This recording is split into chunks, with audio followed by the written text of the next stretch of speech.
Welcome! Today we will create a character in Warhammer Fantasy Roleplay 4th edition in Foundry Virtual Tabletop using the core module. First step is going to the compendium, selecting journals, selecting character. This will bring up a step-by-step guide on how to create your character. First step is typing in the /char character generator. Next is selecting your species. Click on the species stage, click roll. You can choose to stick with this roll or you can pick whatever species you want. In this case, I rolled a human Reiklander. You get bonus experience if you pick the person you rolled. Press submit. Next is career. You can choose to stick with the career you rolled, or you can tick out of the 3, or you can choose to directly select a career. Each one is going to give you a different amount of EXP. 50 if you choose the first one without rolling, 25 if you pick from these 3, and 0 if you pick from a career directly. So in my case, I'm going to directly pick the wizard because I want to play a wizard. Drag and drop this over, and done. Then click choose wizard apprentice, press submit. Next will be the attributes. This will be where you roll your ability scores. So you can choose to roll. It already rolls here. You can choose to stick with this, gaining 50 experience. You can choose to rearrange, which gives you 25 experience. So I just rearrange these a bit, swapping the 13 for the 6, the 20 for the 8. Or you can choose to allocate, which is basically you get to choose how many there are in each. In my case, I'm going to choose to rearrange and go 6 to 20 to swap it around. Next will be choosing how many extra points you give to your fate and resilience. Fate and resilience are kind of like inspiration points in D&D 5th edition. So I'm going to choose to give 2 fate, 1 resilience. Next, allocate 5 advances to your career's characteristics. This will be improving the ability scores that are associated with your career. So I'm going to choose to improve this by 5. Press submit. Next is going to be skills and talents. 3 skills to gain 3 bonus points, 3 skills to gain 5 bonus points. So 3 here, 3 here. You can choose however you want. Next is going to be choosing random talents and then choosing among whether or not you get savvy or suave. If you're a different species, then you can get different allocations of talents. Some of them might have 5, some of them might have 4, some of them might be, you choose between 3. Depends on the species. In this case, I also rolled a duplicate, so that's why I hit that recycle button. You can see the details for each talent by clicking on them. Next is going to be allocating 40 points to your career skills. You cannot allocate more than 10. So if, for example, I'm just going to allocate 10 to channeling and then do 5 to the rest except for melee polearm, which I'm going to have 0 advances in. Next, choose a career talent. You can take on the details on these. I'm going to choose to be a petty magician. Next will be trappings. These are the items that you get for your starting character. Always keep the missing trappings. You can just go to the items tab and you can get those missing trappings into your inventory later. Just use the missing trappings as a placeholder. So for example, a sling bag. I can drag and drop this sling bag. Your starting money is determined by your status, which is determined by your starting career. Okay, next is going to be adding detail.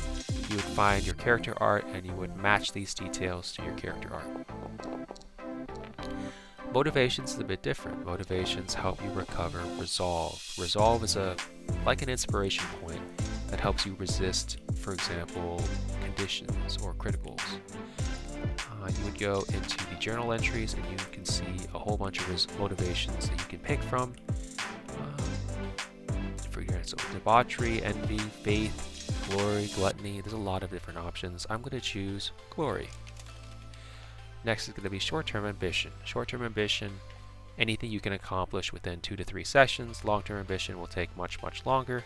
You can see examples of this by going into the character creation guide, going to adding details, going to the bottom, and you can see ruining a reputation of a romantic rival is one short-term ambition example. Avenging a fallen comrade. which is what I'm going to pick. Long-term ambition includes owning coaching in, building a village into a thriving town, ridding the colleges of magic of elven influence. I'm going to say earn a magical license. And done. Press submit. Now you are finished. Press submit here. And that last question was determining which of these would be associated with the cute talent, with this talent. So this talent says that your perception of taste is better. Normal, that selection there was just me selecting taste as my better attribute. Next is going to be your party ambitions. You would talk to your party and you find out, hey, what are my party ambitions? What are we trying to do? Ambitions are important because they give you experience points if you achieve them. So you would get 50 if you achieve a short-term ambition, either your personal or your party ambition. You get 500 if you achieve a long-term ambition, either your personal or your party ambition.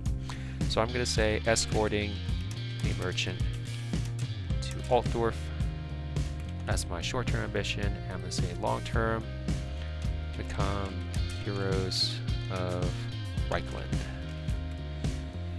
Next is going to be notes, and that's where you bring your character to life. You answer 10 questions, and here are the 10 questions, and you put your answers down in the notes section. So for example, first question, where are you from? Say south of Altdorf in a small town of Glen River. It's the home of Rob.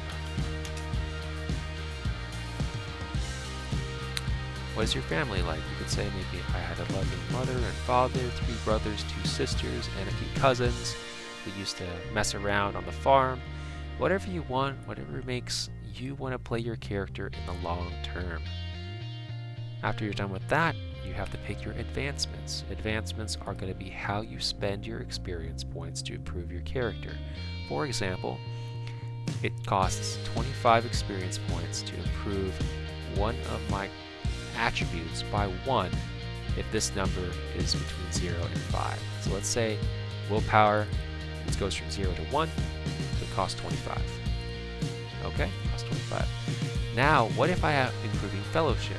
Naturally, you would think it's 25, but it actually costs double if it's not one of the characteristics associated with your career. You can tell which ones are associated with your career because they have this check mark or plus mark. So fellowship, let's say I wanted to add 1, it would cost double, cost 50, right? So that's why you cancel that. Let's say you wanted to improve your skill, same thing. It costs 10 if you're improving it from 0 to 0, between 0 and 5, if it's in your career. So for example, let's say it was melee polearm. And you also add these to add any gray skills by just clicking them and adding them. Let's say you're trying to add the entertaining singing button. It would cost 10 because it's inside of that career. But let's say you were trying to add art. Art would cost double, cost 20, because it's not inside of your career. In this case, you don't have 20 experience points to spend, so it doesn't let you do that. You can tell how much experience points you have remaining by checking here. So let's say I have 10 left, so I go here and I add 1 more to singing. Also, if you ever want to know what you spent your experience points on, you can go here and you can say, oh, okay, I spent 25 on willpower, I spent 20 on this skill. Cool. After that, you're done. Thank you very much, everybody, and I hope you enjoyed your time learning how to create your character.